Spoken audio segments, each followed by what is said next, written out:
¿Qué tal, queridas amigas y amigos del Centro de Ética Judicial? El día de hoy les voy a hablar de un tema muy concretito que es relativo a los órganos constitucionales autónomos y su importancia en el funcionamiento del Estado constitucional contemporáneo, sobre todo en el contexto de las propuestas que se están realizando en el ámbito del poder legislativo y del poder de reforma constitucional para desaparecer algunos de estos órganos constitucionales autónomos que solemos denominarles OCAS, ¿no? Para mayor facilidad. En primer lugar, tener como premisa fundamental lo que es el constitucionalismo, que no es otra cosa sino esta doctrina que pretende limitar el poder a través del derecho. Precisamente para limitar al poder, se advierte que uno de los postes fundamentales es la división de poderes. ¿Por qué? Porque, como decía Lord Acton, el poder corrompe, el poder absoluto corrompe absolutamente.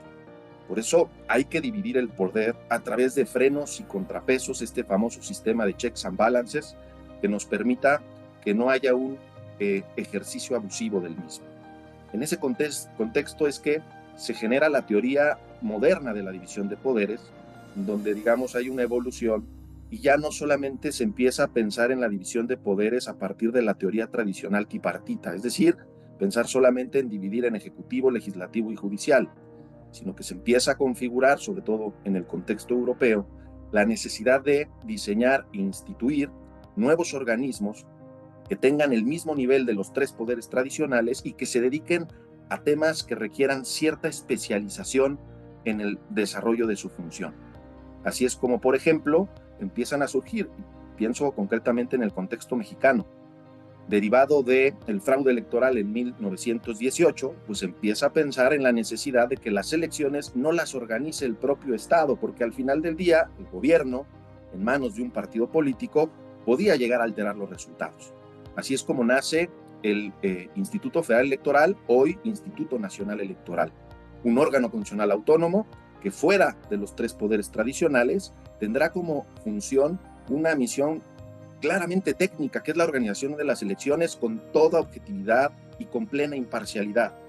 Algo que tenemos que hacer ver a nuestras nuevas generaciones, que es que el ya nacer con la posibilidad de tener una credencial de elector, pues no ha sido siempre así en el contexto del sistema jurídico mexicano.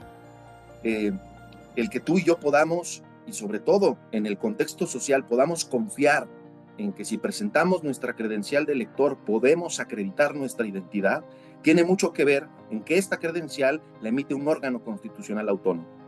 Así, los famosos OCAS nacen normalmente de funciones que ordinariamente pertenecían al ámbito del Poder Ejecutivo, pero que se ve la necesidad, por la especialidad de los temas, porque se hace necesario que las decisiones se tomen a partir de criterios y parámetros técnicos especializados y no criterios políticos, como empiezan a surgir los órganos constitucionales autónomos. En primer lugar, el INE, posteriormente la Comisión Nacional de los Derechos Humanos, que antes estaba en el ámbito de la Secretaría de Gobernación, y así muchos órganos reguladores, como puede ser hoy la Comisión de Competencia Económica, el Instituto Federal de Telecomunicaciones.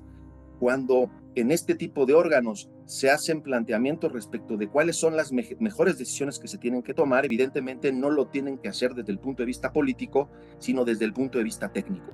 Esto es lo que lleva precisamente en el fondo este tipo de iniciativas. Quieren trastocar el constitucionalismo, quieren trastocar la división de poderes, porque estos órganos constitucionales autónomos, al tomar sus decisiones con esta autonomía técnica y con esta especialización, pues muchas veces no coinciden con el querer y el desear del gobierno en turno.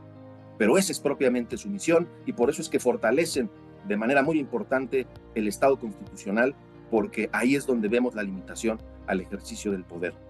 Dicho sea de paso, algo que es muy característico, que en la narrativa ordinaria, cotidiana, contemporánea, nada se está hablando, por ejemplo, de desaparecer a la Comisión Nacional de los Derechos Humanos o a la Fiscalía General de la República. Y esto, ¿saben por qué, queridos amigos? Porque en el fondo estos dos órganos constitucionales autónomos no están cumpliendo su misión, no están siendo molestos al ejercicio del poder y por lo tanto están quedando fuera de la propuesta. A los que quieren desaparecer son aquellos que intentan hacer y ejercer su función de la manera en como en el constitucionalismo contemporáneo y en la teoría moderna de la división de poderes están pensados estos órganos. Lo que está en juego, en el fondo, queridos amigos, es el constitucionalismo mismo y por lo tanto la vigencia plena del Estado de Derecho. Pues ese es mi comentario. Muchas gracias por su atención.